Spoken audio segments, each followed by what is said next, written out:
ओम परम तत्वाय नारायणाय गुरुभ्यो नमः। गुरु ब्रह्मा गुरु विष्णु गुरुदेव महेश्वर गुरु साक्षात परम ब्रह्म तस्मै श्री गुरु। जय श्री कृष्ण महाराज की जय। ओम परम तत्वाय गुरुभ्यो नमः। ओम गंग गणपते नमः।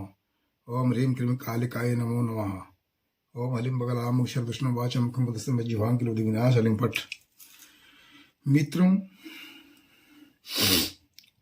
मैं आपको महर्षि पतंजलि, एक महर्षि थे, ऋषियों का मुनियों का महान, जो ऋषियों और मुनियों से श्रेष्ठ कहते हैं उससे महर्षि कहलाते हैं। हजारों साल पहले महर्षि पतंजलि जी अष्टांग योग के बारे में बताए थे। उन अष्टांग योग के बारे में मैं आप कुछ लोगों के पास भेजना चाहता हूं। ये वीडियो आप उससे जानिए कि ये अष्टांग योग क्या है। योग के मतानुसार तत्व ज्ञान की प्राप्ति तब तक नहीं हो सकती है जब तक मनुष्य का चित्त विकारों से परिपूर्ण है। अतः योग दर्शन में चित्त की स्थिरता को प्राप्त करने के लिए तथा चित्त वृत्ति का निरोध करने के लिए योग मार्ग की व्याख्या हुई है। उस योग मार्ग की 8 सीढ़ियां हैं। यमश्च नियमश्चैव आसनश्च तथैव च प्राणायामस्तथा गार्गी प्रत्याहारस्य धारणा ध्यानं समाधिरितानि योगारंगानि वसनने। अर्थात पूर्ण मनुष्य बनकर ज्ञान लाभ करने के लिए अष्टांग योग की साधना आवश्यक है, जिसके अंग है यम, नियम, आसन, प्राणायाम, प्रत्याहार, धारणा, ध्यान और समाधि। ये अष्ट योग हर कोई साधक को जरूरत है अपने आप को, अपने शरीर को, अपने मन को एकाग्रता रखने के लिए। प्रथम अवस्था है यम। यम योग का प्रथम अंग है। बाह्य और आभ्यंतर इंद्रियों के संयम की क्रिया को यम कहा जाता है। यम 5 प्रकार के होते हैं: अहिंसा, सत्य, अस्थेय, ब्रह्मचर्य, अपरिग्रह। योग दर्शन में मन को सबल बनाने के लिए इन 5 प्रकार के यम का पालन करना आवश्यक समझा गया है। इनके पालन से मनुष्य बुरी प्रवृत्तियों को वश में करने से सफल होता है, जिसके फलस्वरूप उसका योग मार्ग प्रशस्त होता है। द्वितीय चरण हो गया नियम। नियम योग का दूसरा अंग है। नियम का अर्थ है सदाचार को प्रश्रय देना। नियम के भी 5 अंग है: शौच, संतोष, तपस, स्वाध्याय, ईश्वर प्रणिधान। अर्थात ईश्वर के प्रति हृदय से अनुग्रत।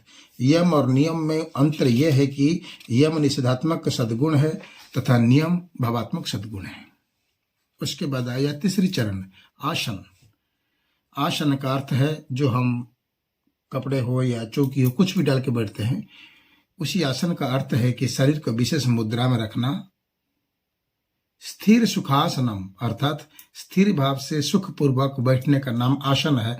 आसन की अवस्था में शरीर का हिलना और मन की चंचलता इत्यादि का लोप हो जाता है। तन और मन दोनों की ही स्थिर रखना होता है। योगासन द्वारा शरीर स्वस्थ भी रहता है, जो कि योगाभ्यास के लिए आवश्यक है। प्राणायाम चतुर्थ सीढ़ी हो गई। प्राणायाम अर्थात श्वास प्रश्वास दोनों की गति को संयत करना प्राणायाम कहलाता है। जब तक व्यक्ति की श्वास असंयत चलती रहती है तब तक उसका मन चंचल रहता है, भटकता है, स्वप्न देखता है। जब श्वास वायु के संयमित होने से चित्त में स्थिरता का उदय होता है, प्राणायाम शरीर और मन को दृढ़ता प्रदान करता है, तथा उसको कहते हैं कुंभक, रेचक, पूरक आदि इसके अंग होते हैं। 5वां चरण हो गया प्रत्याहार। प्रत्याहार का अर्थ है अपनी 5 ज्ञानेंद्रियों को वश में रखना, उन्हें रूप, रस, गंध, स्पर्श और शब्द के लोभ मोह में न फंसने देना। इंद्रियां स्वभावतः अपने विषयों की ओर दौड़ता है, जबकि योगाभ्यासी के ध्यान के लिए इंद्रियों को वशवर्ती करना अनिवार्य होता है। अनवरत अभ्यास, दृढ़ संकल्प और इंद्रिय निग्रह के द्वारा ही प्रत्याहार संभव होता है। उसके बाद आ गया 6ठी सीढ़ी, जिसे कहते हैं धारणा। धारणा का अर्थ है चित्त को अभीष्ट विषय पर जमाना। धारणा आंतरिक अनुशासन की पहली सीढ़ी होती है। धारणा में चित्त किसी एक वस्तु पर केंद्रित कर देना होता है। वह वस्तु बाह्य या आंतरिक दोनों हो सकती है, जैसे कोई देव, प्रतिमा, गुरु या इष्ट या बिंब स्वरूप आदि। इस अवस्था के बाद साधक ध्यान के योग हो जाता है। अभी आ गया 7वीं सीढ़ी ध्यान। ध्यान का अर्थ है अभीष्ट विषय पर निरंतर अनुशीलन। ध्यान की वस्तु का ज्ञान अविच्छिन्न रूप से होता है, जिसके फल स्वरूप विषय का स्पष्ट ज्ञान हो जाता है। मन को एकाग्र करने से उपरांत ईश्वर प्राप्ति अथवा बोध ज्ञान के लिए ध्यान किया जाता है। किसी भी समय के बारे में, किसी भी वस्तु के बारे में, किसी भी विषय के ऊपर जानने के लिए सबसे पहले एकाग्र बनकर, मन चित्त शांत बनकर जो एकाग्र से होकर सोचता है उसे ही कहते हैं ध्यान। दूसरा हो गया समाधि। इस अवस्था में ध्यान की वस्तु अर्थात ध्येय की ही चेतना रहती है। ये एक उन्मयी अवस्था होती है जिसमें मन अपने ध्येय विषय में पूर्णतः लीन हो जाता है, जिसके फल स्वरूप उसे अपना कुछ भी ज्ञान नहीं रहता। ध्यान की अवस्था में वस्तु की ध्यान क्रिया और आत्म चेतना रहती है, परंतु समाधि में यह चेतना भी लुप्त हो जाती है। इस अवस्था की प्राप्ति हो जाने पर चित्त वृत्ति का निरोध हो जाता है, जो कि पतंजलि योग दर्शन का उद्देश्य है। यही होता है आत्मा का मोक्ष मार्ग, भी यही है। जय मां बगलामुखी माता की जय हो। इन 8 सीढ़ियों को जो कोई समझ लेता है, जान लेता है दिल से, वो जीवन पे जी लेता है। जीवन के हर कार्य पर विजयव्रत अपना अधिकार समा सकता है। यही 8 सीढ़ियों का गुण।